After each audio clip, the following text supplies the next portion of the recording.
Assalamualaikum warahmatullahi wabarakatuh. Apa kabar teman-teman? Semoga dalam keadaan sehat selalu ya. Perkenalkan, nama saya Galunur Arifin dari Prodi Manajemen angkatan 2019 dari Universitas Nahdlatul Ulama Purwokerto. Kali ini saya akan mempresentasikan hasil dari saya untuk memenuhi tugas ulangan tengah semester pemasaran internasional tentang memasuki pasar global.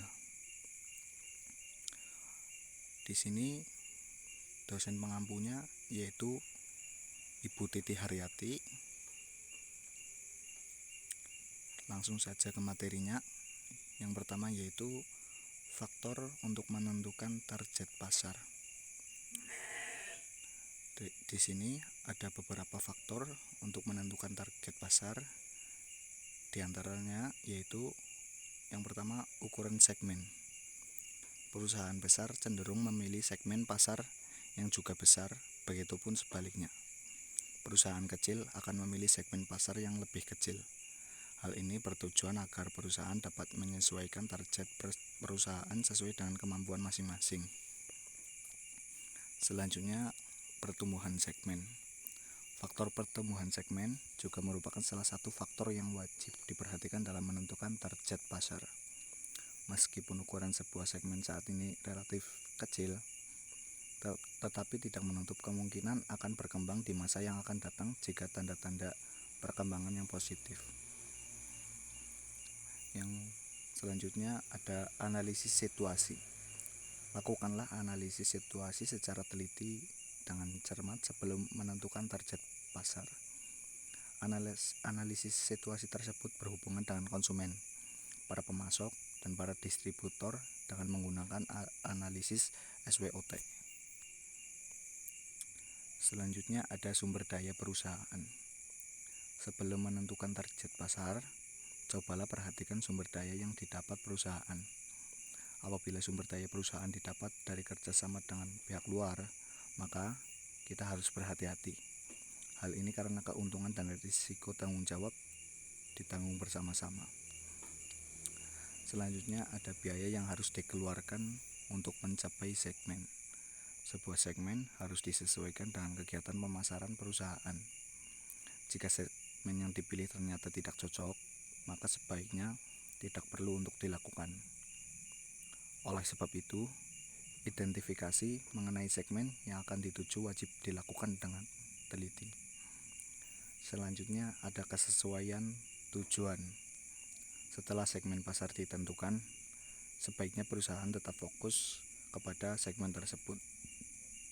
Sebisa mungkin perusahaan jangan beralih ke segmen pasar lain yang tidak direncanakan sebelumnya, karena risiko kerugiannya cukup besar. Selanjutnya yaitu memilih metode untuk masuk ke pasar. Pada dasarnya ada 6 cara yang berbeda dimanapun perusahaan masuk ke pasar internasional.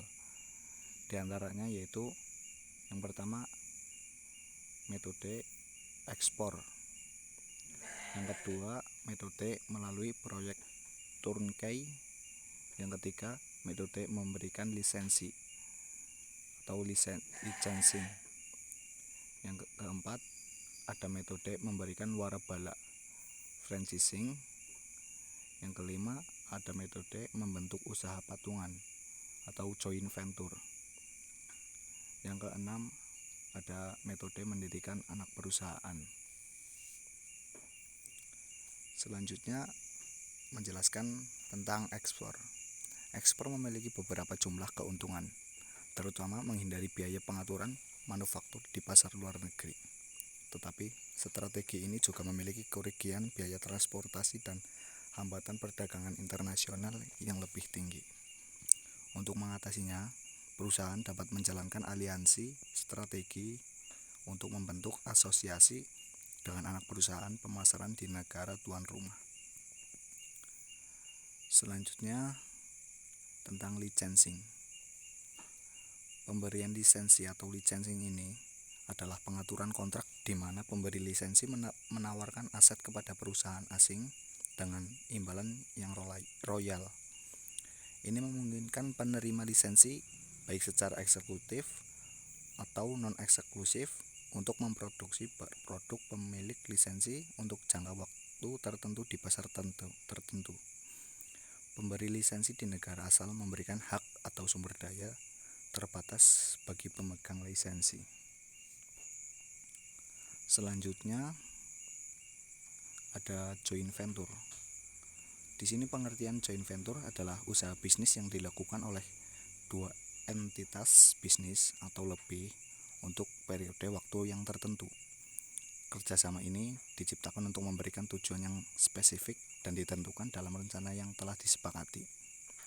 Sistem ini biasanya berakhir setelah tujuan-tujuan tersebut terpenuhi, kecuali para pihak memutuskan untuk terus bekerja sama untuk memperpanjang kontrak. Para pihak yang terlibat dalam sistem ini diatur oleh perjanjian kontrak yang mereka buat. Perjanjian tersebut menetapkan hal-hal seperti kewajiban mereka, tingkat di mana mereka akan berbagi keuntungan atau kerugian, hak dan kewajiban mereka satu sama lain. Selanjutnya ada aliansi strategis. Pengertian ini, aliansi strategis yaitu suatu hubungan antara beberapa kelompok yang memiliki visi dan misi yang sama serta memiliki beberapa bidang bisnis. Aliansi strategis pada dasarnya adalah perkumpulan beberapa orang maupun kelompok atau juga bisa suatu organisasi yang memiliki beberapa bidang bisnis yang memiliki tujuan yang sama. Di sini ada 3 keuntungan dari aliansi strategis. Yang pertama yaitu sumber daya yang tercukupi. Yang kedua, bertukar ilmu dengan perusahaan lain. Yang ketiga, membuat pemilik bisnis lebih fokus. Baik, terima kasih. Mungkin demikian penjelasan materi tentang strategi masuk ke pasar. Kurang lebihnya mohon maaf yang sebesar-besarnya dalam menyampaikan materinya. Wallahul muwaffiq ila aqwamit thoriq. Wassalamualaikum warahmatullahi wabarakatuh.